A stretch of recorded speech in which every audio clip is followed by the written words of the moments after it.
This is the CineSnob Podcast. Everyone, welcome to episode 271 of the CineSnob Podcast. I'm Jerrod Kingery. I'm Cody Villafana. Cody, the movie we covered last week, the big movie, not Elemental, The Flash. Long story short, lots of talk about this one. Lots of negative reviews, lots of disappointment, lots of talk about the box office expectations for The Flash. Initially something like 100 million back in April, May, whenever the buzz started. Ended up at like 55 million for the opening weekend. And then this past weekend finished in, I believe, third place. Is that correct? In its second week of release? Yeah, let me verify that, because I know that Spider-Verse was first, Elemental was second, and then The Flash, I think, barely edged out No Hard Feelings. Right, which played on something like 1,000 fewer screens. Yeah. And so it was ultimately I've got some stats here that are kind of staggering here. So The Flash dropped 73% in weekend 2. And this article kind of compares it to other DC stuff. So the movies so the comparison they make is to Black Adam, which was, by all accounts, a huge bomb, right? Right. So the first 10 days of Black Adam are 27% ahead of where The Flash is. Black Adam had a bigger second weekend, and The Flash's running 10-day total is pacing 2% behind Green Lantern. Yeah. When was the Black Adam was released in October, not summer, so that might be. I mean, that's obviously a little skewed because it's not there's not something new on the horizon. Not that there really was anything big this second weekend to knock it down. I don't really ever kind of take glee in the idea of this stuff, but it is. I feel like Warner Brothers and DC have really shot themselves in the foot with this movie in more ways than one. And I don't know if you agree with me or not. The idea that this thing is orphaned, much like Shazam was, and we don't really know what the future holds for this DC universe, whatever they're calling it now. I just can't help but think that making that announcement several months ago was a really terrible decision for any of these movies that came after it. I don't know if that's something that the general public is aware of, or that is something that's in the cultural zeitgeist outside of people that keep up with movie news like us. But that being said, regardless of whether or not they were going to kill this thing, just it hasn't built up the goodwill at all that it needs for something like this to succeed. Yeah. And I've been trying to think about what because again, by all accounts, this should have been a smash hit.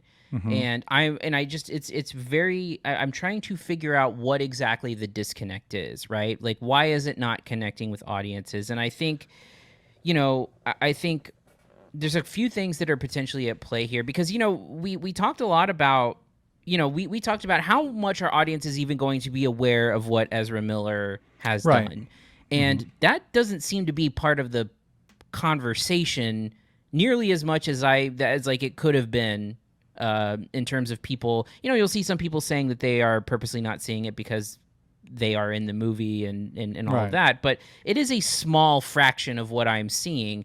And so if you factor that out, what is it? And is it because it is a nostalgia play and all of the nostalgia is for people in their 40s or older? And I wonder if that is what it is. I don't know. I just think that, again, this past 10 years have not been successful in any sort of real metric other than, maybe something like Wonder Woman, and critically something like, I guess the first Wonder Woman, and maybe a few other things like James Gunn's The Suicide Squad and the things that are related to that, like Peacemaker. But this is the culmination and sort of pulls from all of this DC stuff that just no one has given a real shit about for the last 10 years.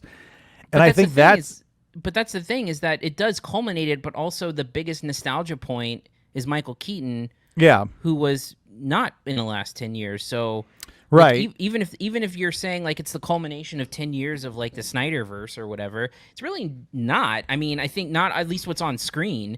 But the other thing to consider too, and I think the other thing that I'm, wondering about too, is like, how does it not also capitalize on what has been, for Marvel at least, a very successful multiverse storyline, And is it fatigue? Like, did people just see Across the Spider-Verse and don't want to deal with it again? But like No Way Home was a giant smash hit. Yeah. I think that the Doctor Strange movie was mostly well received. And at the very least, its multiverse stuff was the stuff that everyone was talking about. Like, it's just very weird that like people like this has to be a function of people not caring about DC. I mean, I think it just has to be. Yeah, I mean, I think it's probably just The Flash is not the draw that anyone thinks it is. Like, Which is weird because they're like, what, 9 seasons into a TV show? Like, it's a popular character, right? Yeah, but I mean, the TV show sort of, I think, succeeded in spite of everything else. Like, it was a bigger part of that sort of CW branding of the Arrowverse that I never watched it. By all accounts, it was kind of a real fan servicey endeavor, starting with Green Arrow and I think Supergirl and then the Flash, or maybe Flash then the Supergirl and then a bunch of other things along the way. I don't know that anything is really there's a lot to be said for when Marvel launched the Marvel Cinematic Universe with Iron Man. Here's this character that no one really knows, no one really cares about. But it was a great movie and really well done. A charismatic star in Robert Downey Jr. Just kind of hit at the perfect time.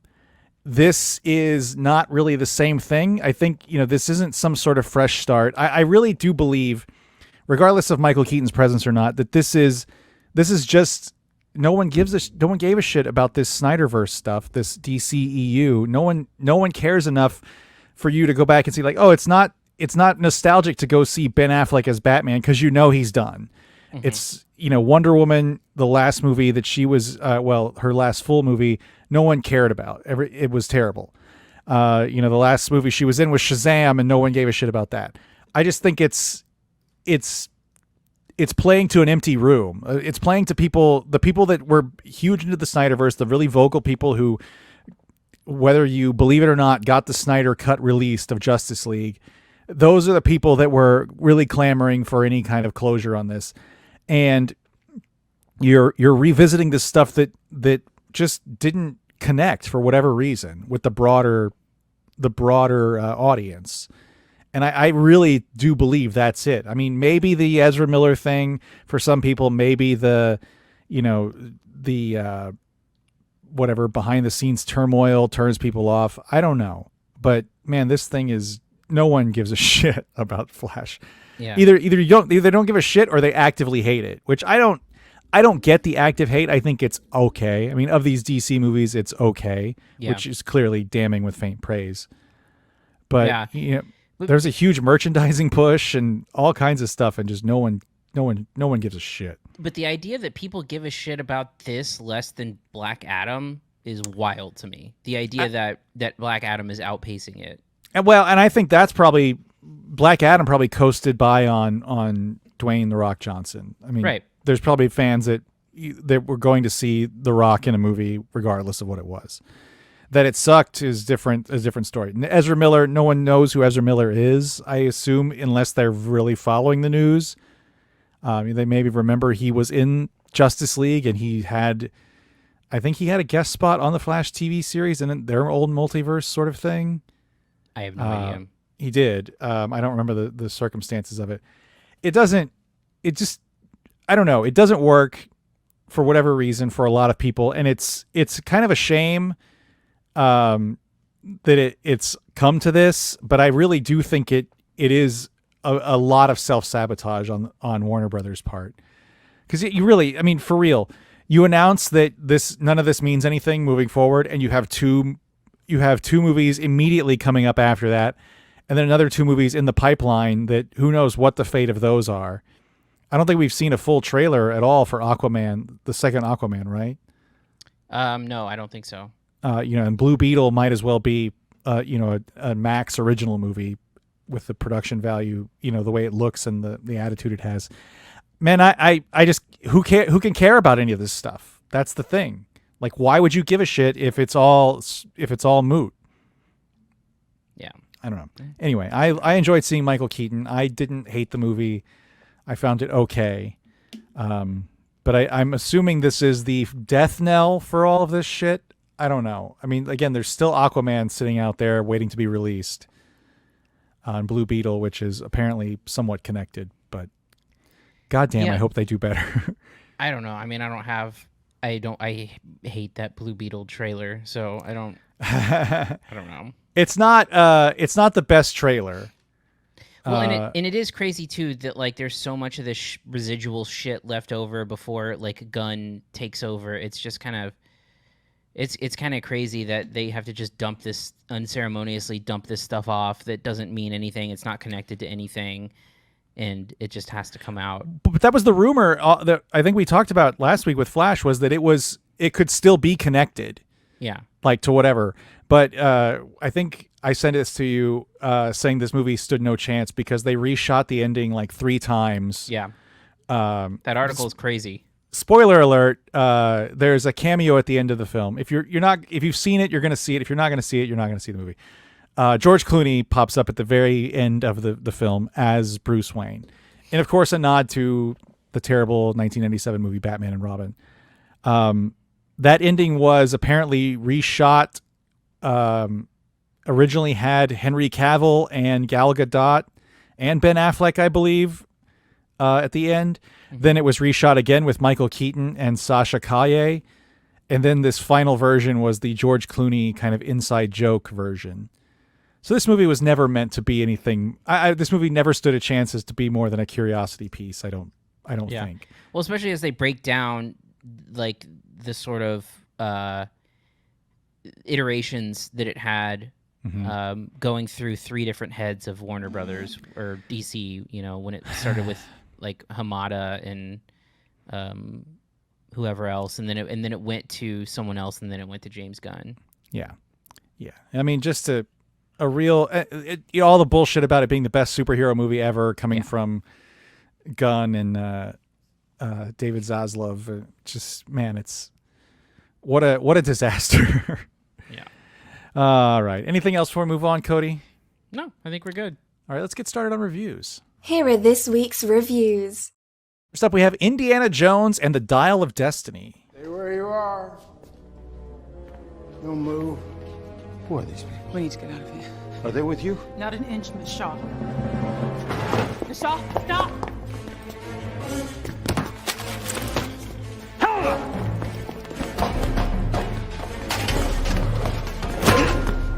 Stop! Sorry. Helena! Dr. Jones, it's over. Who are you people? What do you want? Stop! Helena Shaw! She's on the roof. Find another way up. Dr. Jones! Dr. Jones, we're not gonna hurt you.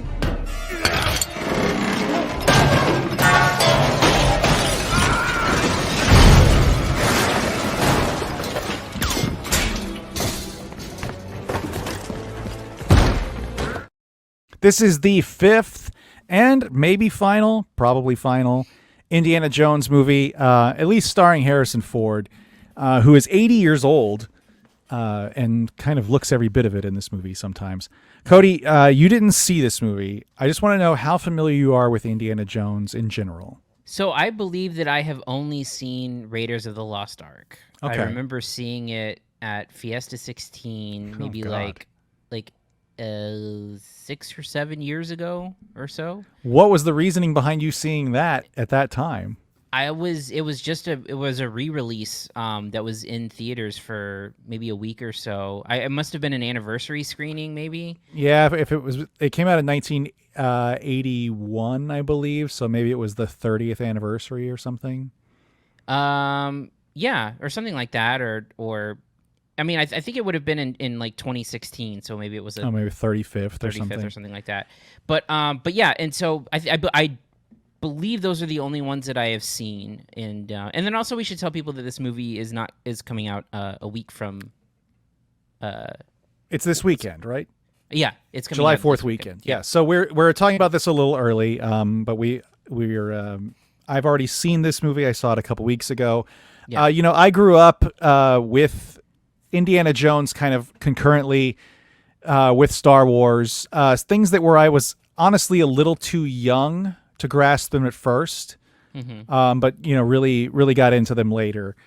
This is the first film in the series that isn't both directed by Steven Spielberg and written by George Lucas. George Lucas created this character, in 1981, based on these old serials, starring Harrison Ford. Obviously, this came out the first Raiders of the Lost Ark came out the first year after Empire Strikes Back. Temple of Doom was in 1984, and The Last Crusade in 1989. Cody, I can't believe you didn't even see Kingdom of the Crystal Skull. That had a huge push in 2008. Well, I mean, at that point, I hadn't even seen Raiders, so yeah. it was just not even on my radar. I guess you weren't really doing criticism then either, right? No, not quite. You would be in. Were you in high school then? No, I graduated in 2007, so. Okay, so you were just out of high school. Yeah. Anyway, 2008 had Kingdom of the Crystal Skull, which was kind of the first in these long line of legacy sequels that we've gotten to 1980s movies. Not well received at all by the fandom. There's a very famous scene in the film where Indiana Jones escapes a nuclear blast by hiding in a refrigerator. Yes. And nuking the fridge became a jumping the shark. Parallel. And this Kingdom of the Crystal Skull heavily features Shia LaBeouf, as things from the late 2000s did, which again hasn't aged well because people got very tired of Shia LaBeouf. He was Steven Spielberg's muse for a while, and then he just fell off the face of the earth. Yeah. Anyway, this is the first film since then. The first film, again, not directed by Steven Spielberg. This one directed by James Mangold, who probably most famously directed Logan, the final Wolverine film. This movie is, sort of made a splash when the first trailer was released, because this has a de-aged Harrison Ford in the trailer. Yeah. Which is honestly some of the best de-aging work I've ever seen. But if you don't know, this movie starts with an action sequence, a good 15 minutes probably, featuring that de-aged Harrison Ford, which is a real throwback to kind of the, this feels like it comes out after, I guess, between Raiders of the Lost Ark and The Last Crusade, chronologically, because Temple of Doom came before that. But this is a really kind of interesting way to start the movie, with a real throwback to what these movies felt like back in the 80s. But then go ahead. I'm sorry. Well, I was gonna say, do they have the good sense to avoid the problem that they had with The Irishman, where they had a de-aged De Niro, but it was still his old body moving around? So did they at least put Harrison Ford's young face on a younger body? At some points, very clearly they had to, because there's some extensive stunt work. Yeah. The one thing that doesn't quite work, and that's the only thing that really blows the illusion, is Harrison Ford's voice. But it's actually a really, really well done sequence. But once you get past that that opening, we're thrown into 1969, and there's Harrison Ford is Indiana Jones. Dr. Jones is retiring from a teaching career, and he's approached by his goddaughter, played by Phoebe Waller-Bridge, who's on the hunt for this artifact called the Archimedes dial, the so-called dial of destiny. And it's the idea is that it can it's another in a series of MacGuffins that these movies have. This dial can sort of change the course of history. And I'll leave it kind of vague at that, because to talk about it anymore and to talk about what this thing can actually do would be a bit of a spoiler. But this is the same dial that from the sequence at the beginning of the film that Indiana Jones manages to steal from Mads Mikkelsen's character, who is of course a Nazi, and he's the one that's on the hunt for this artifact 30 years later in 1969. And then this ends up being Phoebe Waller-Bridge's character, Helena, who is his goddaughter, is working against Indy to sell the artifact to pay off some gambling debts. And Indy is, of course, trying to recover this to save the world, et cetera, et cetera. This is kind of the same layout we've seen in the films before. This is a real step down from Kingdom of the Crystal Skull, which was kind of really overblown and overstuffed. This is a dialing back to more of the original Indiana Jones films, where the adventure is smaller. There's fewer people involved. The special effects are, kind of a little less obvious and in your face. Mm-hmm. I don't know how a lot of people are going to feel about how this thing resolves. There's a pretty fantastical element in this movie. And I'll tell you off mic when we're done. But this, people were not happy with Kingdom of the Crystal Skull culminating in a flying saucer and in aliens. I don't know how they're going to react to this one, because this one's a little even more out there. But all things being said, I don't know that this movie is necessarily entirely necessary. Right. Necessarily necessary. But it is a nice sort of, it is a decent, sort of victory lap. I was kind of reminded of Toy Story 4 when I was watching this. It has no reason to exist. There's no closure here. It basically ends the same way Kingdom of the Crystal Skull ended. There's no reason for this to exist, but it's one more time around with this character before it's being kind of retired forever, which I don't think Toy Story is. Can you tell at all that Spielberg was not involved? I if you're comparing this to like Kingdom of the Crystal Skull, no. Okay. If you're comparing it to something like Raiders, or I think probably the most Spielbergian of the originals is Last Crusade, because it has a lot more comedy in it, a little goofier at times. No, I think Mangold does a really good job here. I do think this movie is too long and gets a little mired into kind of bouncing around the globe a little bit. And then there's some things that pop up in it that aren't necessarily, that feel like little mini diversions.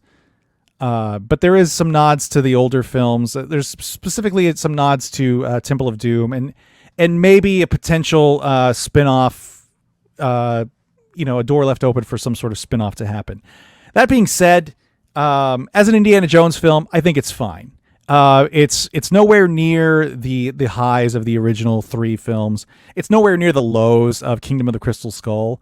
But at the end of the day, it's you're left with this the sensation that Harrison Ford is really finally hanging it up this time.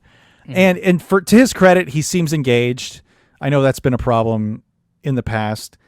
I do think that the sequence, the de-age sequence, is a pretty big high point for the film, and kind of maybe an ominous sign of things to come.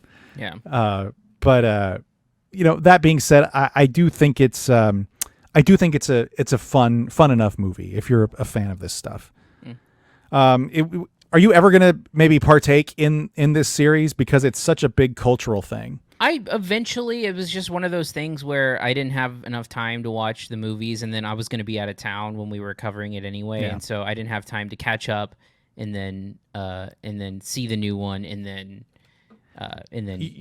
you know how fucked up everything is with the way cinema is now.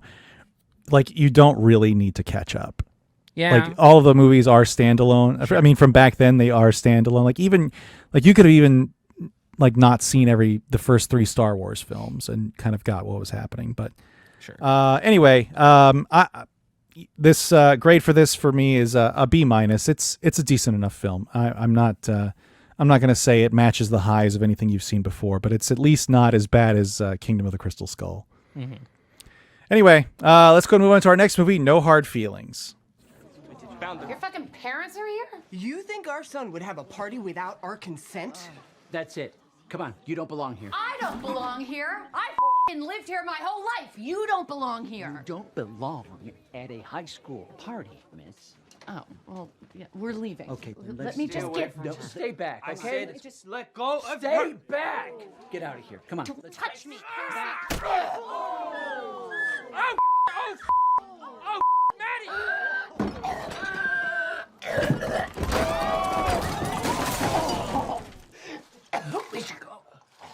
I'm really sure why that clip is half censored, by the way. I thought the same thing. Like there's one F-bomb at the beginning and then the rest are cut out. Yeah, I don't know what happened with that. But anyway, this is a comedy, a studio comedy that hit theaters, Cody. Yeah. Starring Jennifer Lawrence, an R-rated studio comedy. Mm-hmm. Tell us about No Hard Feelings and what you thought of it. Sure. Yeah. So my understanding is that the movie is based on like a real Craigslist ad that occurred. Oh, yeah?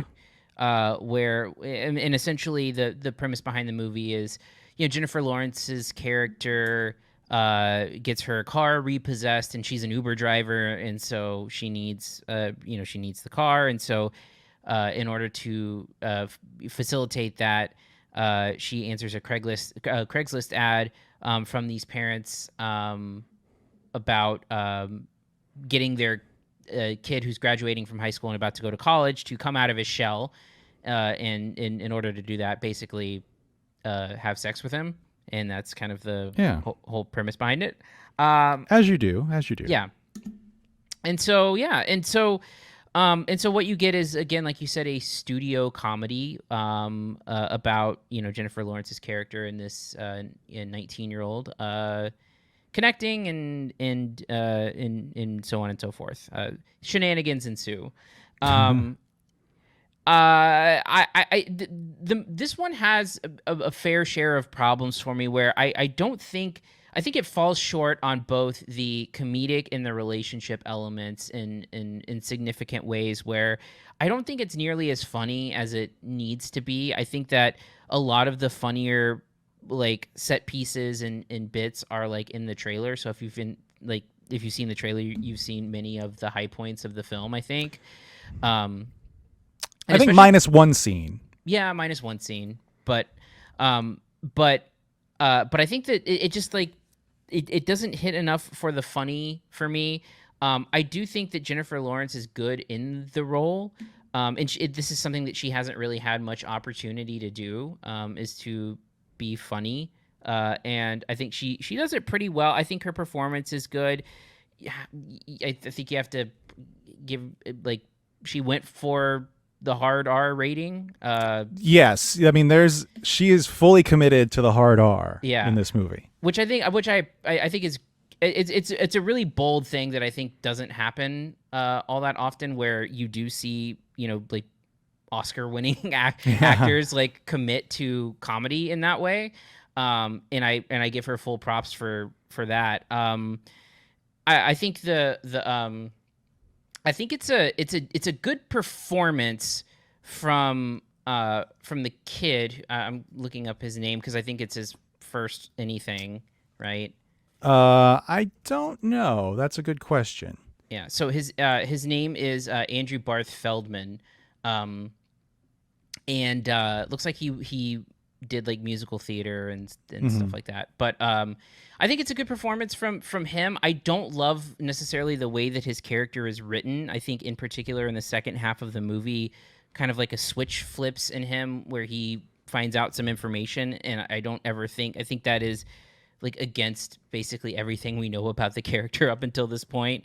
in terms of like the level of harshness he goes through. So for me, it falls short on the funny, but where it really falls short for me is developing the relationship between the two of them.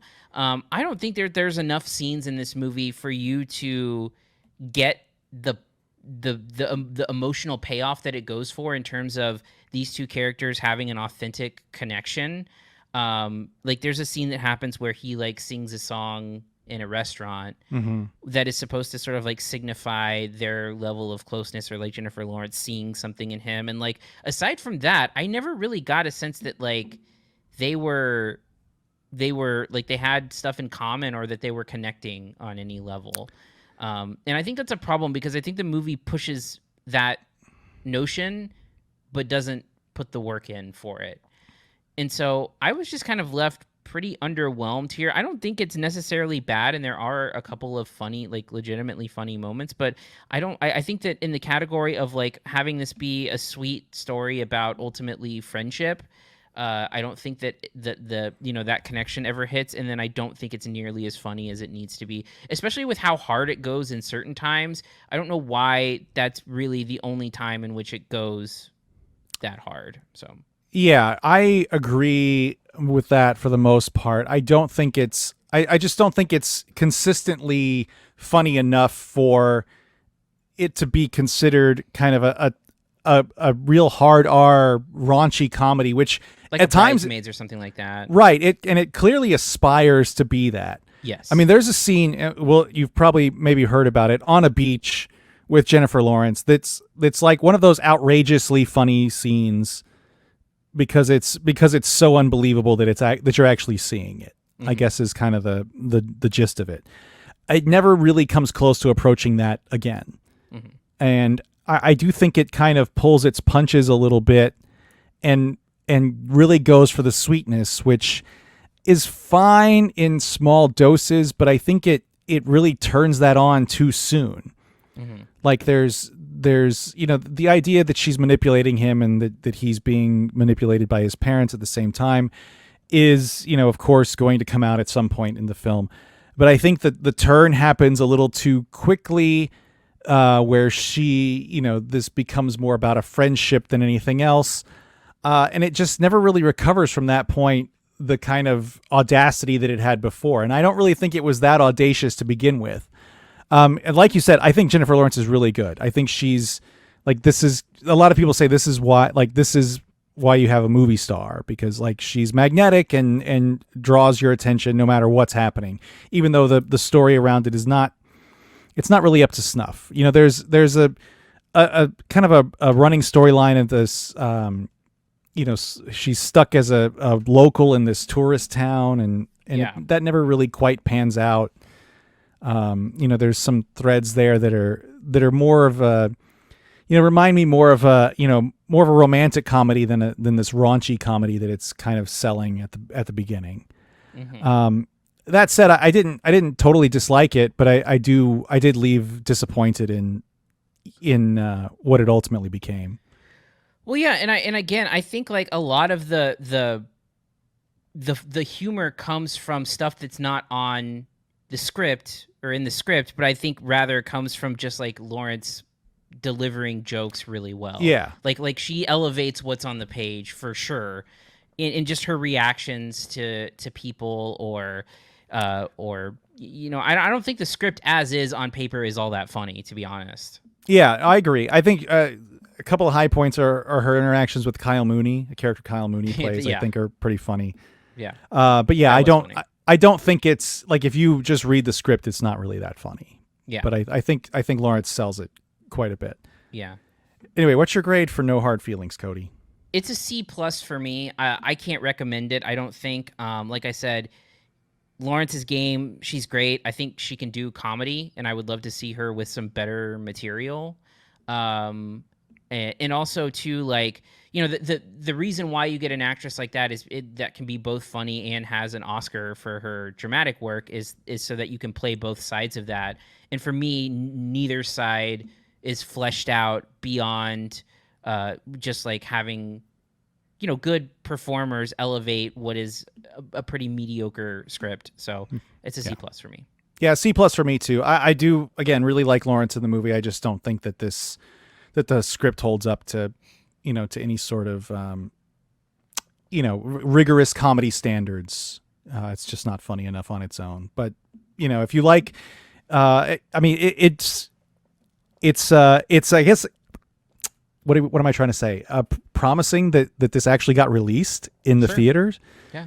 Because it hasn't happened. I read a whole article about this, I think on The Ringer today. Mm-hmm. This is one of those things that's a really dying breed. Like we've talked about it before. Like there have been like comedies come out in the past year on Netflix that we've never even heard about, like that star Kevin Hart and Mark Wahlberg, and no one knows anything about them. Yeah. Anyway, let's move on to our last movie, Asteroid City. I hope you're aware you and your accomplices may still face felony prosecution, possibly even a treason charge. I'll fight it all the way to the Supreme Court if necessary, and win. This just in from the president. He's furious. Thanks a lot, Ricky. I don't know what to say, General Gibson. I'm Don't sorry. apologize, Dad. The public has a right to the truth. You made your point. This tribunal is a mockery! What about Steenbeck, who took the photograph? It's on the front page of every newspaper on the planet. Can't we arrest him as well? Unfortunately, no. He dropped a print in the mail to his photo agency first thing Tuesday morning, and the postman got it before we did. He's innocent. Supposedly, he did a nude of Mitch Campbell, too. Mitch Campbell. Mitch Campbell. This is, of course, as you can probably tell, the latest film from director Wes Anderson. Cody, I didn't see this, but you did. Tell us about Asteroid City and what you thought of it. Yeah, so it's I'm a big fan of Wes Anderson in certain doses. I mean, I think I love Royal Tenenbaums. I love Fantastic Mr. Fox. I love Grand Budapest Hotel. I really like Moonrise Kingdom. But then there's been like some stuff in recent years. Like, I mean, I think The French Dispatch was fine.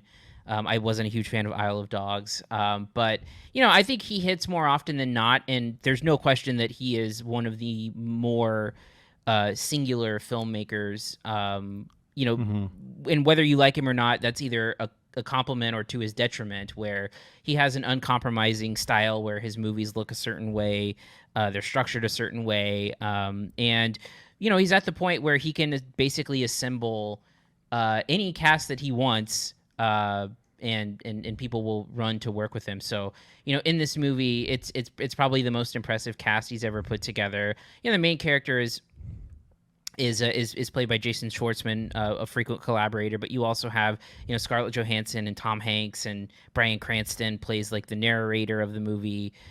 You get small stuff from Edward Norton, Adrian Brody, Steve Carell, Margot Robbie.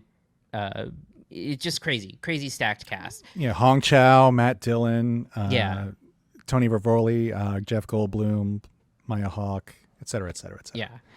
And so basically, and it's interesting, and I think part of what didn't work for me was the structure of the movie, which essentially, the framing device is that Bryan Cranston is hosting a TV production in which Asteroid City is a play that was written, and basically the events that you're seeing on screen, it's kind of like very stylized. It's like oversaturated color, which is essentially a dramatized reenactment of the first play or something like that. Okay. So it's like wrapped in like 3 layers of presentation. And because of that, the majority of the story takes place as that reenactment, but those are all in the structural confines of the movie, actors within the movie playing parts. And so when it's starting to do meditations on, like, there's some stuff about grief, or there's stuff like there's character development, there's like a layer of removal that I had with it, because what I'm watching, again, in the confines of the movies, are actors playing parts. So the stuff that's happening on screen is not real. It's a play in this, like, it's a fictional play in the movie. Okay. And so I had trouble connecting with like the emotional notes, because it's got this layer of detachment from it, because like we see the play in and of itself where most of the movie takes place, but then they'll cut back and to like the black and white Cranston stuff, and then you see the actors who are portraying the events, and you get a little bit of character bits with them. But for me, there's just like a layer of removal that stopped me from connecting. It's also a little bit boring at times, where it's not as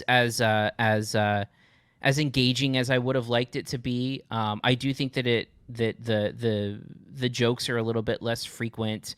There's a lot of camera movements, like the beginning of the movie is like a camera panning in like all different directions and then like showing you the set of the play, and it just seemed like it was taking a little while to get going after that. The performances are, again, across the board great. It is interesting to see Tom Hanks here, and I think he plays a very like curmudgeonly, subdued role, which is interesting that to get an actor like Tom Hanks and then like give him very little personality, make him very dry. I've heard he was playing the Bill Murray role. Basically, yeah. So yeah. I think Jason Schwartzman is really good in it. I think like Scarlett Johansson is actually really great, and I think she plays like again, she plays an actress within the play, and then you get to see like her character as the actress playing the actress again. Is this her first Wes Anderson movie? I can't remember. I believe that it is. Okay. I believe that it is. Unless I don't she think did that a she was in voice or something. Yeah, I'll look it up, but I don't think she was in French Dispatch, to my knowledge. But I'm trying to pull up her filmography. Come on. Okay, here we go. Yeah, so she was a voice in Isle of Dogs. Okay, yeah, that's what I was thinking. Yeah. But I believe it's the first on-screen role in a Wes Anderson movie. Yeah, I was a big fan of Wes Anderson. His first movie, Bottle Rocket, was one I really loved. And then Rushmore kind of cemented his style, I think. Mm-hmm. Well, I don't know. Rushmore, and I think Royal Tenenbaums really cemented that style. And I've been on and off. There's some things I haven't ever seen. Like I never saw Life Aquatic. I didn't care for like Darjeeling Limited. I didn't even care for Moonrise Kingdom. I know I'm an outlier in that one, but I was not a fan of Moonrise Kingdom. Mm-hmm. I did love Grand Budapest Hotel. Yeah, I think that was the last one I really loved. It's hit or miss with him these days, and I think at the very least you're going to get a stylized version. And look, I happen to think that his unrelenting style, that everything looks the same exact way, it's structured kind of the same way, I like it. I mean, I think it's a cool thing for a filmmaker to have like a trademark, and I think that there's a lot of like really, I don't know if you've seen, it's been a TikTok trend lately for people to recreate his style or whatever. I've heard of it. I haven't seen it. Like that's sort of like meticulous dollhouse style, right? Yeah, and where you have like you'll occasionally have like quick edits on like items with like like subtitles or whatever of what the item is, like quickly listing a list of stuff, or like cameras that just kind of pan back and forth and stuff like that. Again, that being said, it's enjoyable if you like his stuff. It's some of his lesser work in my opinion, but it's still enough to where if people call it, again, like the most Wes Anderson movie ever made, and again, like it's that you could say that about any movie he's ever made.